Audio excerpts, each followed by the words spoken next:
We can tell you that everything that you want is about your feeling of freedom, and everything that freedom is about a feeling of empowerment. And so we don't deny that you have a feeling of fear, but it isn't your empowerment that you fear. It's your not being able to have it. In other words, empowerment is downstream. On this emotional scale, over here where it feels like love and joy, there is your perception of freedom. Over here where it feels like despair and fear is your perception of not freedom and not power. And so when you feel fear, it's because you're looking at things that make you feel not free. When you feel joy, it means you're looking in the direction of things that do make you feel free. So when you say, I have this fear of my own power, we say fear always means you are pointed toward the absence of your power, and it is right that you would feel uncomfortable when you focus upon the absence of your power, because the source within you, your inner being, who you really are, feels powerful. So when you feel fear and you connect it with the idea of empowerment or power, just stop and say to yourself, this fear must mean that my inner being feels powerful. And when I'm looking at myself as not powerful, I'm causing a vibrational separation between me and me. You don't get rid of it all at once. You get rid of it a little bit at a time, because you can't jump from the vibration that feels like fear all the way to the vibration that feels like joy in one jump. The frequencies are too far apart. So you just coax yourself little by trying to find more downstream statements.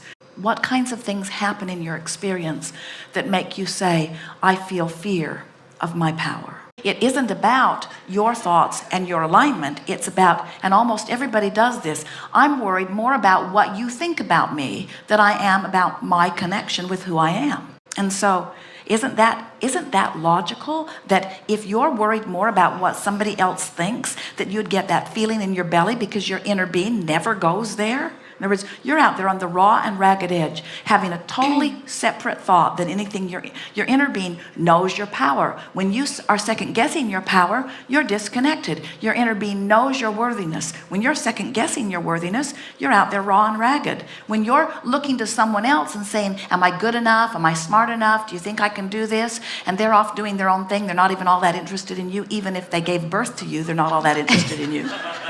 Really, everyone's selfishly oriented. That's the thing that goes wrong with most of you. That's why most of you feel like puppets. When somebody holds you as their object of attention and they are adoring you, their adoration of you has them connected to source, and now they're flooding it all over you, and oh, it feels so good. But then when they focus on something else, now you feel like a puppet that someone has let go of the string. And so there are a lot of you that we know feel that way because you have not been aware of this gap and tending to it. But you can tend to it in a day or a week or a month, and all of that fear will go away, because when you come into concert with who you really are and what you really know about you, you feel powerful. In my willingness and desire to assist someone in connecting to their own power, I have taken the time to meditate, to come into alignment with source, and now I'm exploring the energy around them, and I am getting some vibrational feedback that I'm interpreting for them. And so I'm explaining from my perspective what I'm seeing, and I know that they're going to be interested in what I say because it's about them, and I'm afraid that I might not get it right, so I'm upstream. So then you say, in this co-creative experience, some of them are more receptive and some of them are not. That feels sort of downstream. And I can't really control their receptivity. I can only do my best to tune in to who I am. That's downstream. And it's something that you know, you've experienced it. Some of them have such strong wanting that they're really pulling a lot through me, and I can really feel it. And there are some instances when I'm reading them that I know I'm right on, because the impulses that come to me are undeniable. And at the end of those sessions, I never feel incomplete or like I didn't get it right, because I felt the power of it. It poured through me. Yes. But sometimes I don't feel that power. And we want you to say, and when that power is absent, it's not because I am different, it's because they are different.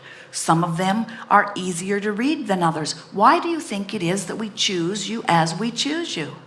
In other words, there are people all over every room that we play with like this, and some of them have very powerful desires, but they are not in a place of being ready to hear the answer, and so having a conversation with them is not satisfying for them or for anyone else listening in. You cannot control their readiness. You can only control your readiness. And so when you say to yourself, I'm as ready as I can be, then what begins to happen is you stop worrying about anything, and then you're even more ready. And if someone says, has anyone ever said to you, I'm unhappy with what you've given me? You play that game in your mind, and somebody says, I didn't get what I wanted, and then in your mind you say, but you did get everything you were ready for, and that's all any of us can do. And whatever comes forth is the perfect thing for you right here, right now. More than us giving you words that make you feel better, we want you to give you words that make you feel better. In other words, it's self-reassurance that brings you into alignment. You must do the work of lining yourself up with what you want. And so now let's come full circle.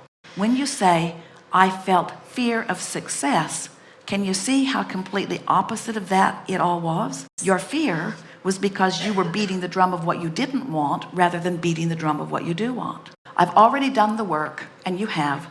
You've set it over there. You know who you are. You know that you want to do it. The stream is already flowing. People are already coming. And the way you ready yourself is by bringing yourself into alignment with your ability to do it. So you just talk yourself into your realization of how good you are, how easily it comes. If we were standing in your physical shoes, when any doubt starts to creep in, we would remember a very strong interchange that you had where you could really feel it flowing.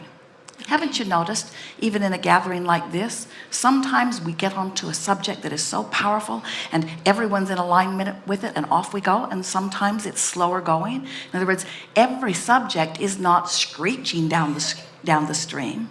Just be easy about it.